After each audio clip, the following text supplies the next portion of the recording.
Moving on, from Karnataka to Manipur, ladies and gentlemen, after violence, it's a hostage crisis in the state. Two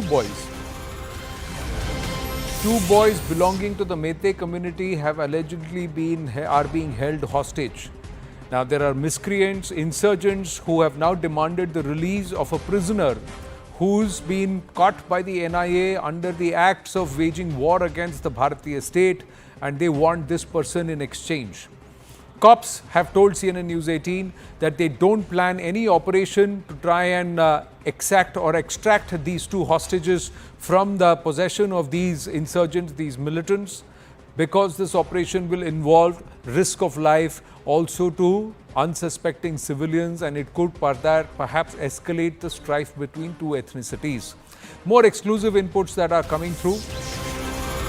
According to the Manipur police, two boys were coming from Thobal district and they tried to reach or enter the Kaithal Manbi region, a Kuki dominated area. They actually went into the wrong area. The Kaithal Manbi district is a big one. They went into the wrong area, and out of the three, one was freed, two were held hostage, and they are still being held hostage. The cops are in touch with civil society, village heads, and they are trying to get out a peaceful resolution. Cops are saying release of an accused needs court sanction, judicial scrutiny. They cannot release an accused who's accused of trying to wage a war against the Indian state. And secret movement of forces is not possible in the area. It's not going to be attempted. Cops are also saying, or police sources are also saying, that dialogue process is on. They are positive of a resolution very, very soon. Meanwhile, Manipur police sources have also said that they are very hopeful of securing the release of the two abducted Meitei youth over the next 24 hours. They are saying that they are close to securing the release. They were close to securing the release on Monday, and that they have been assured of the safety of the two boys so far. But it all hangs in the balance. It's quite delicate. Anand Ranganathan with us, and Dr. Malam is also with us. Namaste, gentlemen. Dr. Malam, this situation... Hi, greetings. How delicate is this? It's quite delicately poised, we are given to understand, and any misstep can further flare up situations, or is the wedge already driven too deep? The situation is the tensions and the hysteria is as usual, but there are certain episodic incidents like the recent kidnappings and etc., which further escalated the tensions. Otherwise, the hysteria has been there as usual. The insecurity of life and property is very much there. This must be on both sides. But then, yes, the situation like this certainly raise up, public raise and people coming out on the streets. That's the only thing. But if you see the overall trend, the tension is still there and the hysteria is still persistent. So you're saying it is still persistent. We've got more news, so let's talk Manipur together. And this is a far greater dimension, gentlemen. I just want to bring this on also, Dr. Ranganathan and Dr. Malam. More inputs coming in on this entire plot and what's actually happening with some of these miscreants, these insurgent groups and these breakaway factions. Our Security Affairs Editor Manoj Kumar Gupta getting us these details, and CNN News 18 has accessed the secessionist strategy to continuously attack Jiribam region. Now, infrastructure and border control is first on their agenda before perhaps trying to push for an all-out separate administration or try to break away, carve out a separate area of their own. The secessionists want to control railways and highways. Jiribam is the region in point into Manipur from where there are further lengths inward. Rail lines are being built all the way. Attempt is to try and build connectivity all the way to Imphal and More.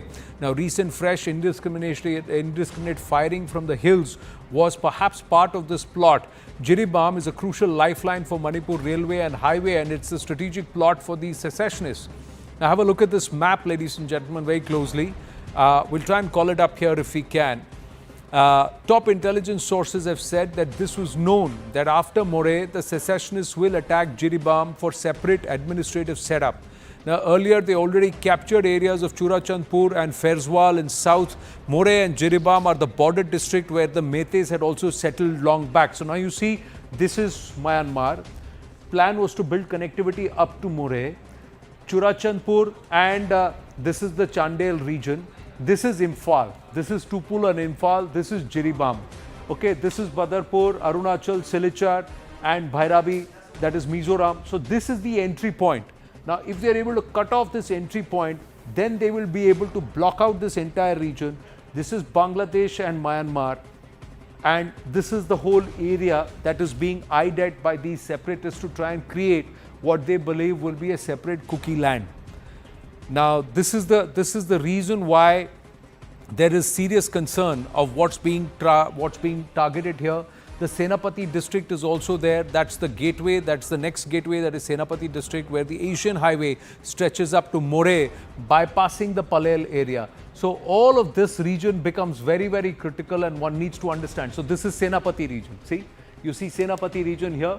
Now the Senapati region, Nagaland, and it would come all the way down to More, and it would bypass this region. So what will happen is they'll carve out this region if they control good, Jiribam, and then here, then entry into Manipur becomes very, very difficult. Dr. Malem and Anand Ranganathan with us as we put out this, and we also have access visuals now that show how secessionists are actually using sophisticated weapons. They are acting like trained warriors. We'll play out those videos also. See, Anand Ranganathan ji, this is a serious matter. The very integrity of our country and our territorial borders could be threatened if this is allowed to escalate.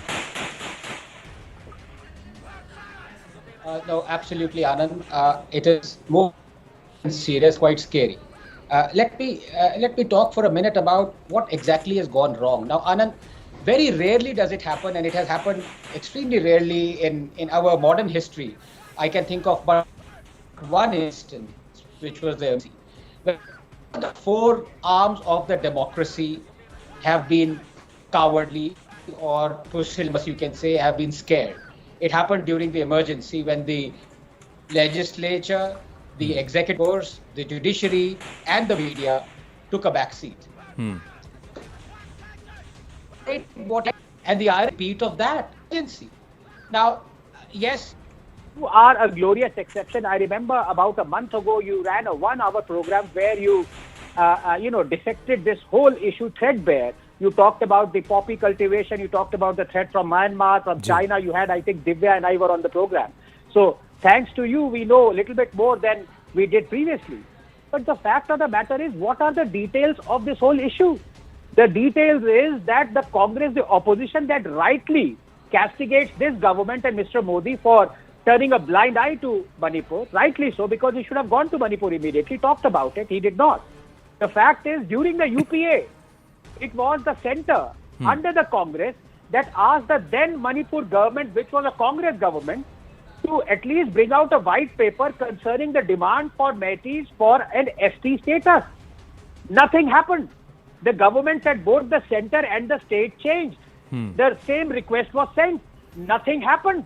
So both the BJP and the Congress were fleet-footed on this, did not act, or pusillanimous on this.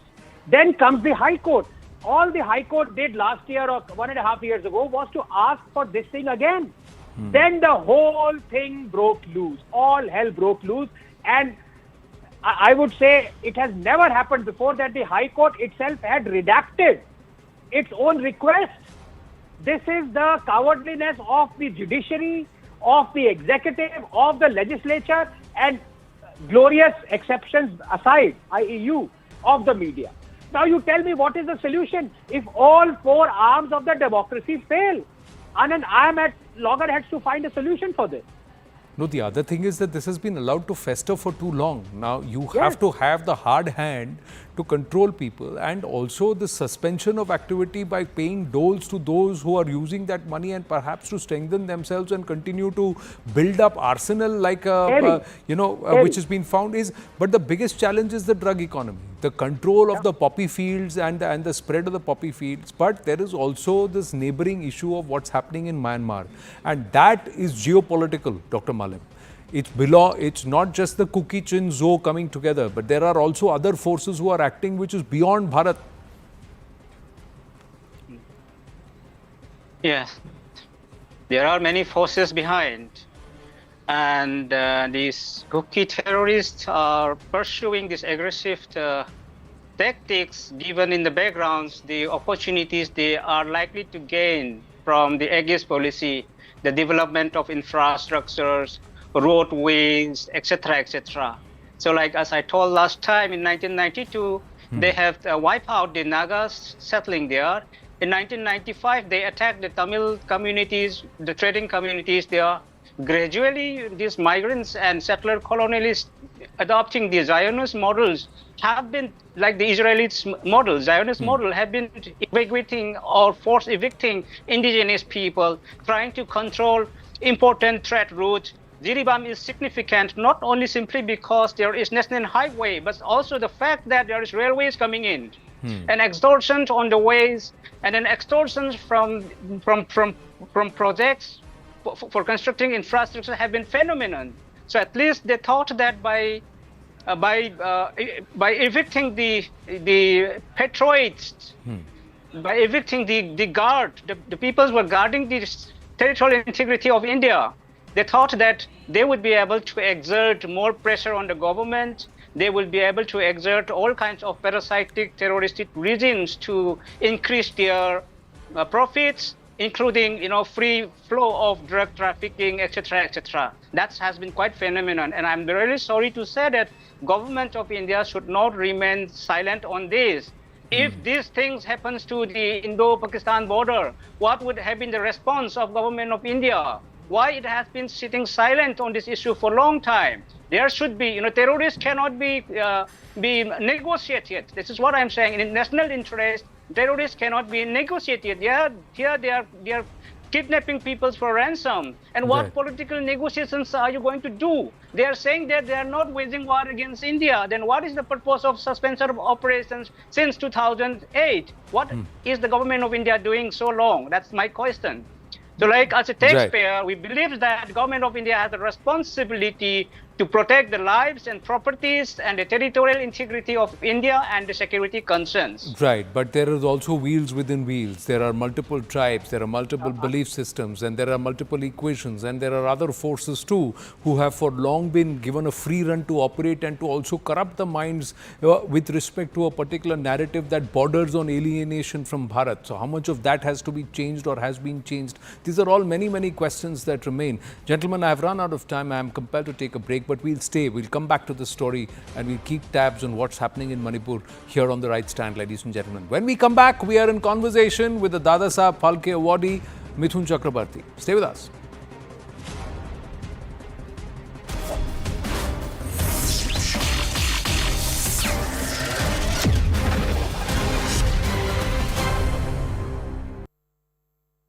The search for